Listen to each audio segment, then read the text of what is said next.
Julia Kanouse. I'm the CEO of the Illinois Technology Association. We are a member services organization supporting the growth of the technology industry here in Chicago.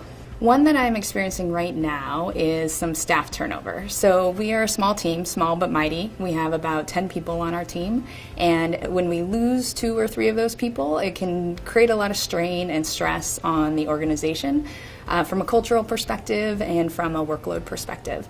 So I'm really working hard right now to figure out how to create redundancies within the organization so that I can have people that are working on both email marketing and event planning at the same time, for example, and having them both learn the skill sets of the others so that when we do lose people, we have the opportunity to have backup and have some fulfillment there in place.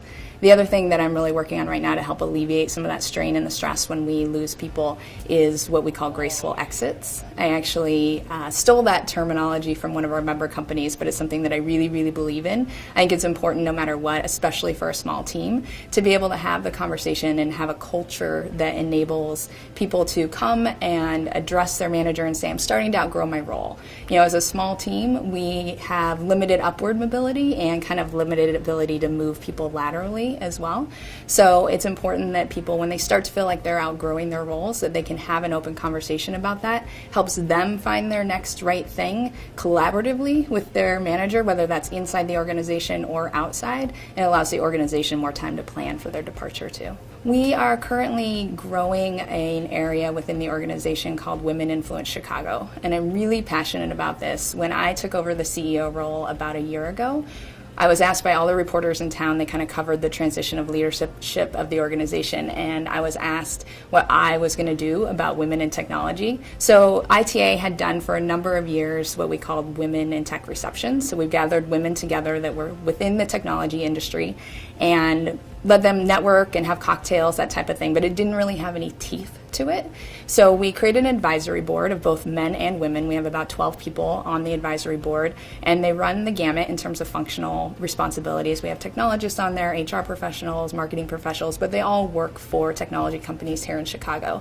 We got together and we said, what can we do that really will have more teeth to it?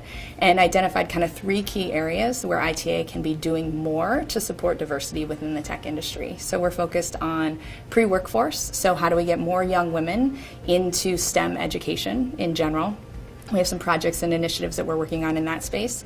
We're focused on in-workforce, so how do we find best practices and things that we can share with these growth stage tech companies that will give them the tools they need to make their environments more inclusive so that they not only attract more women, but they retain those women and they move into positions of leadership. And then that's the third category, is positions of influence. How do we get more women to the top into C-suite roles and into board positions where they are getting equity and being able to turn that around and reinvest it back into the ecosystem so we have more women at the top that are benefiting from being a founder. Probably the best piece of advice I've gotten is to fail fast, fail forward. I think a lot of leaders talk about the idea of embracing mistakes and allowing their team to fail from time to time, but I think that's kind of pointless if you don't have that fail quickly part following on behind. If you're failing over a long period of time and trying to grind it out and not really turning around quickly, it can create havoc kind of within your environment, and it creates a cultural issue when you're just kind of grinding it out and hoping that you're going to eventually succeed.